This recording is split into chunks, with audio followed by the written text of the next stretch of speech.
আমার শ্বশুর প্রতি রাতে কাজের মেয়েকে নিয়ে নিজের ঘরে যেত এবং তখন সকাল হতো মেয়েটি খোঁড়াতে খোঁড়াতে বাইরে আসত এবং তার অবস্থা খুবই খারাপ থাকত। তার চুল এলোমেলো হয়ে থাকত। আমি যখন তাকে জিজ্ঞাসা করেছিলাম তখন সে বলেছিল যে তোমাদের ওপর ঈশ্বরের অভিশাপ বর্ষিত হবে। তখন আমি খুবই অবাক হয়ে গিয়েছিলাম। একদিনই গোপনীয়তা উদ্ঘাটনের আশায় আমি কাজের মেয়ে জামা পরে শ্বশুরের ঘরে গেলাম এবং সেদিন যেন আমার প্রাণ বেরিয়ে গেল যখন শ্বশুর আমাকে। আমার নাম হলো জিজ্ঞাসা। আমি একটি গরিব পরিবারে বড় হওয়া মেয়ে হওয়া সত্ত্বেও আমার বিয়ে হয় একটি ধনী পরিবারে। বিয়ের আগে আমার জীবন খুবই কঠিন ছিল, কারণ আমরা 6 বোন ছিলাম। আমাদের কোনো ভাই ছিল না। আমাদের মা বাবাও এই পৃথিবীতে ছিলেন না। আমরা বোনেরা যেমন তেমন করেই আমাদের জীবনের দিনগুলো অতিবাহিত করতে হয়। আমার সাথে যে ছেলের বিয়ে হয়েছিল তাকে তো আমি চিনতামই না। ছেলেটি আমার বড় দিদি শ্বশুরবাড়ির তরফের ছেলেটির মা ছিল না। তার বোনই আমাকে নিজের ভাইয়ের জন্য পছন্দ করেছিল এবং এইভাবে আমার বিয়ে হয়ে গিয়েছিল। আমার থেকে ছোট 3 বোন ছিল এবং তারা প্রত্যেকেই কোনো না কোনো বিষয়ে দক্ষ ছিল। এই জন্য বোনেরা কোনো না কোনো কাজ করে নিজেদের জীবিকা নির্বাহ করে নিত। আমার দিদি নিজের ঘর থেকে আমার বিয়ে দিয়েছিল, আর এই জন্যই আমার বিদায়ের পর সে শ্বশুরবাড়ি চলে গিয়েছিল। আমার শ্বশুরবাড়িতে কোনো কিছুরই অভাব ছিল না। একদিন আমি আমার শ্বশুরের ঘরে গিয়েছিলাম তার শরীরের অবস্থা দেখার জন্য। তো ওনাকে আমার সামনে দাঁড়িয়ে থাকতে দেখে আমি অবাক হয়ে গিয়েছিলাম। ওনাকে দেখে খুব নিষ্ঠুর মানুষ বলে মনে হচ্ছিল এবং আমি ভয় পেয়ে যত পিছনের দিকে চলে এসেছিলাম তত যেন আমার ভয় প্রাণ বেরিয়ে যাচ্ছিল। যতই মানুষটা আমার দিকে এগিয়ে আসছিল তত আমার স্বামীর বলা কথাগুলো আমার কানে প্রতিধ্বনিত হচ্ছিল। আমার স্বামী আমাকে বারবার বুঝিয়েছিল যে তার বাবার কাছে যেন আমি কখনো না যাই, ঘরে বাবার যেন আমি কখনো প্রবেশ না করি, সম্ভব হলে তার বাবার থেকে সবসময় যেন দূরত্ব বজায় রাখি। এখন আমার স্বামীর বলা সব কথাগুলো আমি বুঝতে পারছিলাম যে কেন উনি আমাকে তার বাবার কাছে যেতে বারণ করেছিলেন। আমি আমার শ্বশুরের কাছে বারবার হাত জোর করে মিনতি করছিলাম যেন উনি আমার থেকে দূরে সরে যান এবং আমাকে যেতে দেন, কিন্তু ওই মানুষটা আমার কোনো কথাই শুনছিল না। কখনো কখনো আমার বিচারী কাজের মেয়ের কথা মনে পড়ছিল, তো কখনো নিজের স্বামীর কথা মনে পড়ছিল এবং নিজের ওপর প্রচণ্ড রাগ হচ্ছিল যে আমি কেনই ঘরে আসতে গেলাম কারোর কথা না শুনে। কখনো কখনো কারোর কথা না শুনলে খুবই খারাপ পরিণাম পেতে হয়। না জানি কেন শ্বশুরের সেবা করার ভূত আমার মাথায় চেপেছিল এবং তার জন্য আমি খাবার নিয়ে শ্বশুর ঘরে চলে এসেছিলাম। হঠাৎ আমি দেয়ালের সাথে লেগে গেলাম এবং সেখানে দাঁড়িয়ে প্রচণ্ড কাঁদতে শুরু করেছিলাম এবং জোরে জোরে চিৎকার করতে শুরু করেছিলাম, কারণ আমি খুবই ভয় পেয়ে গিয়েছিলাম এবং আমার স্বামীকে চিৎকার করে ডাকছিলাম। আমি জানতাম যে এই সময় ঘরে কেউই নেই যে আমাকে সাহায্য করতে এগিয়ে আসবে। আমাকে বাঁচানোর মতো ঘরে কেউ ছিল না। হঠাৎই আমার শ্বশুর আমার খুবই কাছে চলে এলেন এবং তারপরে যা হলো সেটা বলা আমার জন্য খুবই মুশকিল, কারণ আমার সাথে যা হয়েছিল খুবই ভয়ানক। আমার অ্যারেঞ্জ ম্যারেজ হয়েছিল এবং আমার বিদায়ের পর আমি শ্বশুর বাড়িতে চলে এসেছিলাম। বিয়ের প্রথম রাতে আমার স্বামীর সাথে আমার খুব ভালো কেটেছিল, দ্বিতীয় দিনও ভালোই কেটেছিল এবং তৃতীয় দিনও কেটেছিল। আমরা দেখেছিলাম সকাল হতেই কাজের মেয়ে এসে আমাদের বিয়ের 2 দিন পর্যন্ত প্রচুর কাজ করে দিয়েছিল, কিন্তু আজ জানি না সে কেন আসেনি এবং কোথায় চলে গিয়েছিল তাও জানি না। আমি যখন আমার স্বামীকে জিজ্ঞাসা করেছিলাম তখনই খুবই ভয় পেয়ে গিয়েছিলাম। আমি বলছিলাম যে আজকে কাজের মেয়ে আসেনি, আমি নিজেই খাবার বানিয়ে নেব এবং বাবাকেও তার ঘরে খাবার দিয়ে আসব। আমার স্বামী এই কথা শুনে বলেছিলেন যে ওনার ঘরে তোমার যার কোনো প্রয়োজন নেই, আমাকে খাবার দিয়ে দিও, আমি নিয়ে চলে যাব। আমার স্বামী এটা বলে আমার হাত থেকে খাবারের ট্রে নিয়ে সেখান থেকে চলে যায়। আমার মনে হয়েছিল হয়তো উনি এমন করছেন কারণ আমি নতুন বউ এবং নতুন বই এত কাজ করা ভালো দেখায় না। আমি এখানকার কাউকে চিনতাম না। আশেপাশের সমস্ত লোক আমার জন্য অচেনা ছিল। বাড়িতে কেবল আমার স্বামী এবং শ্বশুর থাকতেন, কিন্তু আমি দেখেছিলাম যে আমার স্বামী তার বাবার সাথে খুব বেশি কথা বলতো না। আমার শ্বশুর অসুস্থ, তাই আমার স্বামী আমাকে ওনার কাছে যেতে বারণ করতেন। আমি একবার অথবা দুবারই ওনাকে দেখেছিলাম যখন ঘুমাচ্ছিলেন। অনেকদিন আমার স্বামী কাজে যাচ্ছিলেন না, তাই আমি ওনাকে জিজ্ঞাসা করেছিলাম যে এখন তো আমাদের বিয়ের অনেক দিন পেরিয়ে গিয়েছে, কিন্তু এখনও আপনি কাজে কেন যাচ্ছেন না? এই প্রশ্নের উত্তরে আমার স্বামীর মুখে শুনে আমি কিছুটা অবাক হয়ে গিয়েছিলাম, কারণ উনি আমাকে একা ছেড়ে যেতে চাইছিলেন না। উনি বলেছিলেন যতদিন না পর্যন্ত নতুন কাজের মেয়ে পাওয়া যাচ্ছে ততদিন উনি কাজে যাবেন না, কারণ আমি একা ঘরে থাকতে পারবো না এবং ওনার বাবার সেবাও করতে পারবো না। এই কথা শুনে চুপ করে গিয়েছিলাম। 2-3 জন মহিলা এসেছিলেন ঘরের কাজকর্ম করার জন্য। প্রথম তো সেই মহিলারা কাজ করার জন্য রাজি হয়ে যেত, কিন্তু 3 দিন পেরোতে না পেরোতেই তারা আমার কাছে এসে বলতো যে আমরা এমন বাড়িতে কাজ করতে পারবো না যেখানে মেয়েদের কোনো সম্মান দেওয়া হয় না। ওদের কথা শুনে আমি অবাক হয়ে যেতাম যে ওরা কেন এরকম বলছে। আমার স্বামী তো আমাকে খুবই সম্মান করেন এবং কোনো মেয়ের দিকে উনি চোখ তুলে পর্যন্ত তাকান না। এই জিনিসটা আমি লক্ষ্য করেছিলাম যে উনি খুবই সম্মান করার মতো একজন মানুষ। আমি ব্যাপারটা যখন আমি স্বামীকে বলেছিলাম তখন উনি আমাকে বলেছিলেন ঘরে কোনো মহিলা নেই, তার সাথে তোমার কোনো কথা বলার প্রয়োজন নেই। আমি নিজে আমার ইচ্ছে অনুযায়ী একজনকে কাজে নিযুক্ত করে দেবো যাকে আমার ইচ্ছে হবে। আমি আমার স্বামীর কথা শুনে চুপ করে গিয়েছিলাম। কয়েকদিন পর একজন মেয়ে এসেছিল কাজের জন্য, কিন্তু সেই মেয়ে সবসময় চুপচাপ থাকতো। ঘরেও সে খুবই ভীতসন্ত্রস্ত থাকতো এবং আমার সাথে খুব একটা কথা বলতো না। আমার ছোটবেলাতে আমার মা বাবার মৃত্যু হয় এবং তখন থেকে আমার মনে হতো যে আমি আমার শ্বশুরকে বাবার মতো সেবা করব, ওনাকে নিজের বাবার স্থানে বসাবো। কারণ আমি সবসময় এটাই ভেবেছিলাম যে আমার বাবা নেই, আমি আমার শ্বশুরমশাইকে আমার বাবা হিসেবে মেনে নেব। কিন্তু আমার স্বামী কখনো আমাকে আমার শ্বশুরের কাছেও যেতে দেননি, এমনকি তার কাছে যেতে কঠোর নিষেধাজ্ঞাও জারি করেছিলেন। উনি আমাকে বলতেন যে খুবই খারাপ হয়ে যাবে যদি আমি ওনার বাবার ঘরের আশেপাশেও যাই। তাহলে জানি না কেন উনি এত বারণ করতেন।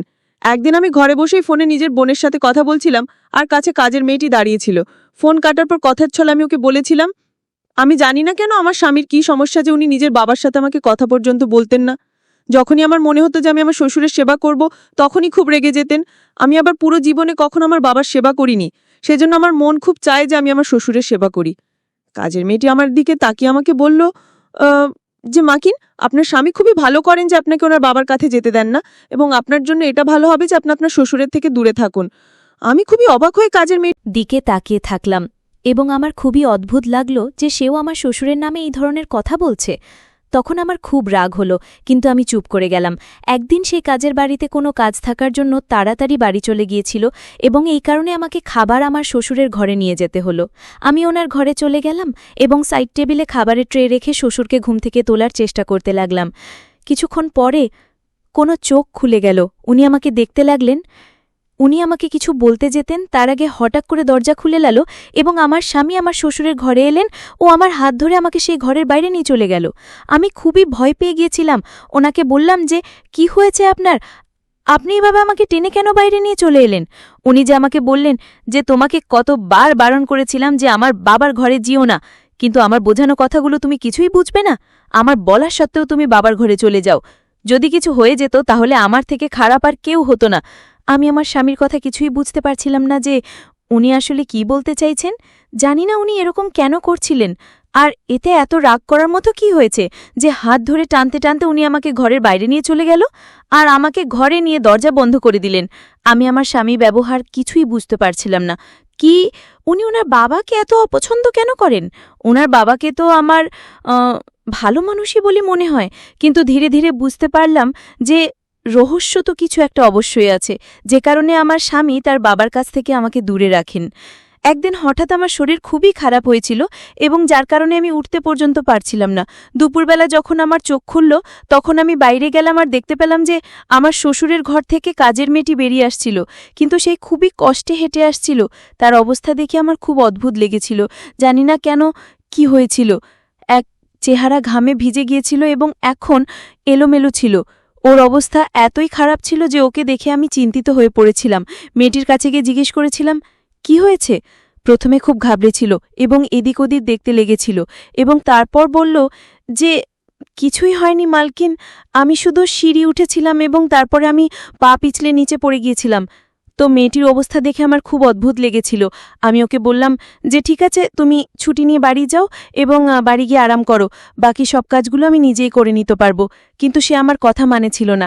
সেই মাথা নাড়তে লাগলো এবং বলল যে না মার্কিন, মালিক আমাকে বারণ করে দিয়েছেন যে যতক্ষণ না মালিক বাড়ি ফিরছেন আমি এখান থেকে যেন কোথাও না যাই। আমি বললাম যে সেটা কোনো ব্যাপার না, শুধু শ্বশুরমশাই ঘর পরিষ্কার করা বাকি রয়েছে, সেটা আমি নিজেই করে নিতে পারবো।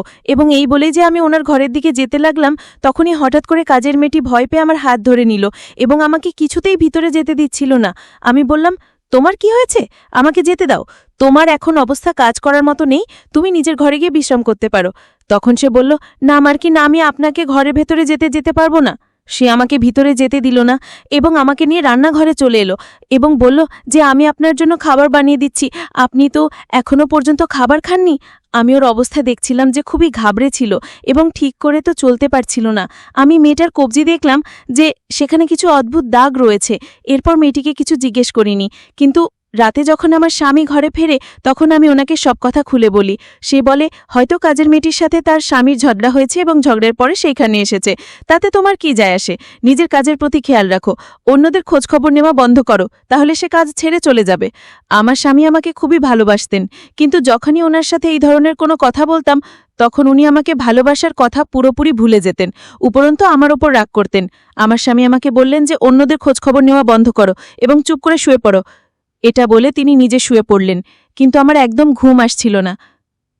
রাতে তখন ঠিক কটা বাজে ঠিক জানি না, আমার হঠাৎ চোখ খুলে গেল এবং ঘরের বাইরে বের হলাম।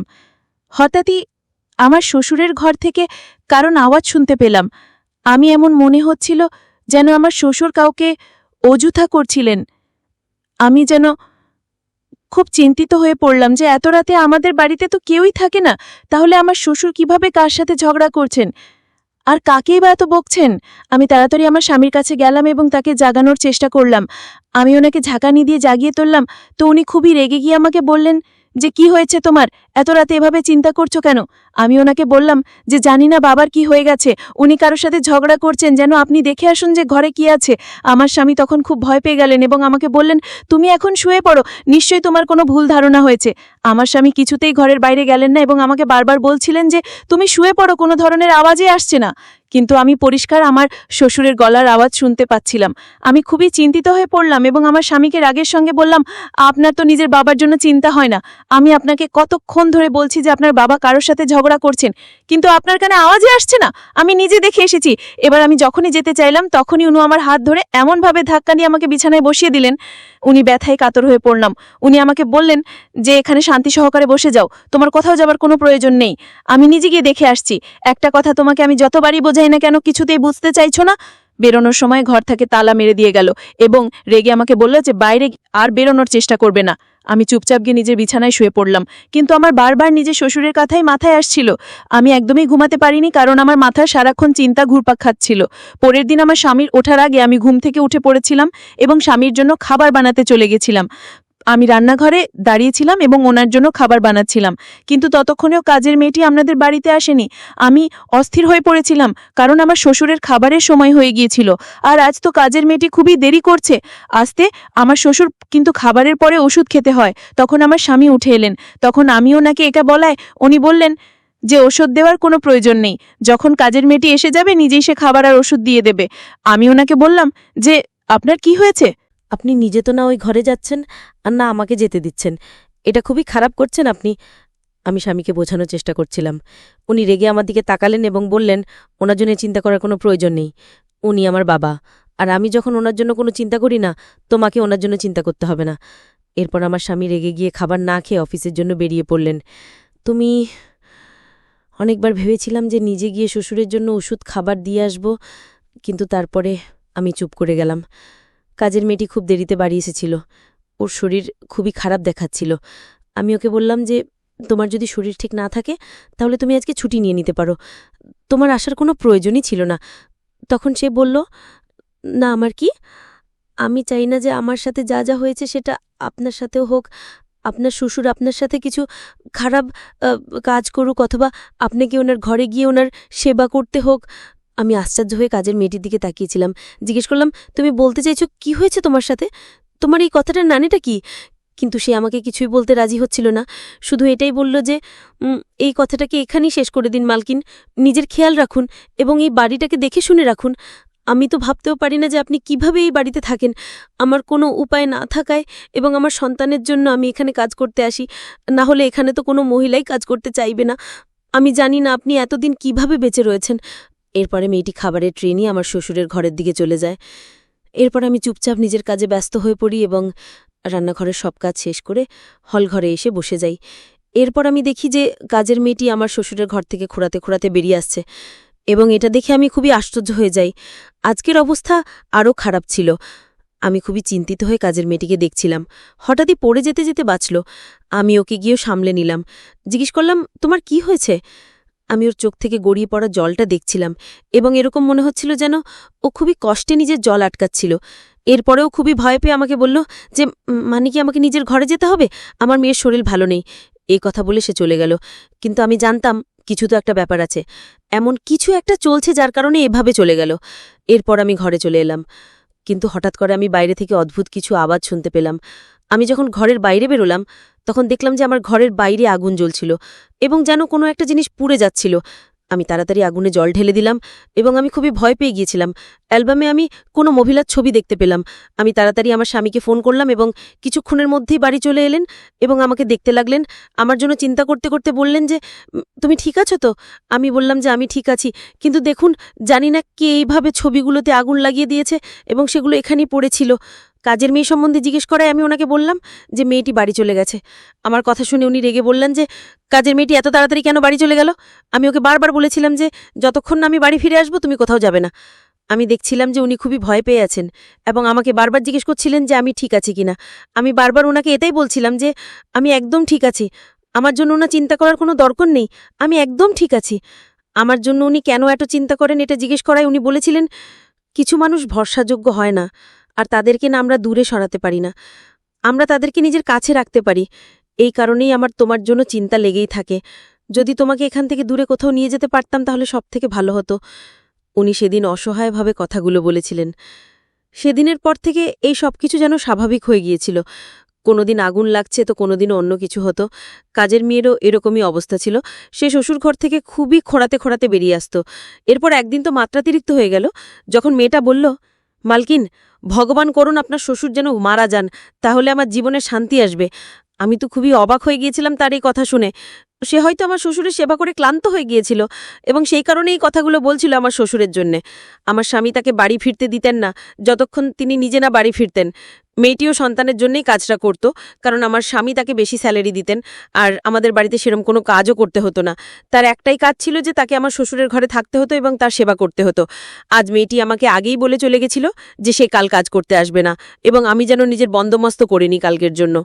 আমি আমার স্বামীকে কথা জানাইনি, কারণ আমি কালকে সারাদিনটা নিজের হাতে শ্বশুরের সেবা করব বলে ঠিক করেছিলাম। আমি আমার স্বামীকে মিথ্যে কথা বলেছিলাম। আমি বলেছিলাম যে কাজের মেয়েটা আজ আসতে একটু দেরি করবে এবং এই কারণে আপনার চিন্তা করার কোনো প্রয়োজন নেই। সে যখন আসবে তখন সে নিজেই খাবার নিয়ে শ্বশুরের ঘরে যাবে। আমার স্বামী এই কথা শুনে নিশ্চিন্ত হয়ে অফিস চলে গিয়েছিলেন।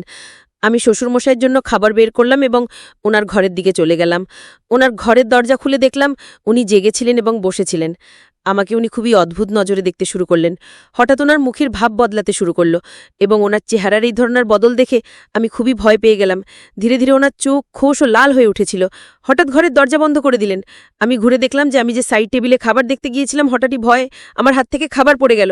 আমার হাত পা খুবই কমতে শুরু করল এবং আমি খুবই ভয় পেয়ে গিয়েছিলাম। উনি দরজা কেন বন্ধ করলেন ভয়ে ওনাকে জিজ্ঞেস করলাম এবং বললাম উনি বাইরে যেতে চায়।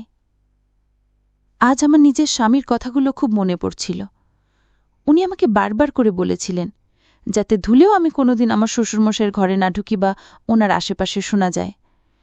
এরপর এই শ্বশুরমশাই আমার দিকে এক পা করে এগোতে লাগলেন। আমি পিছুতে শুরু করলাম।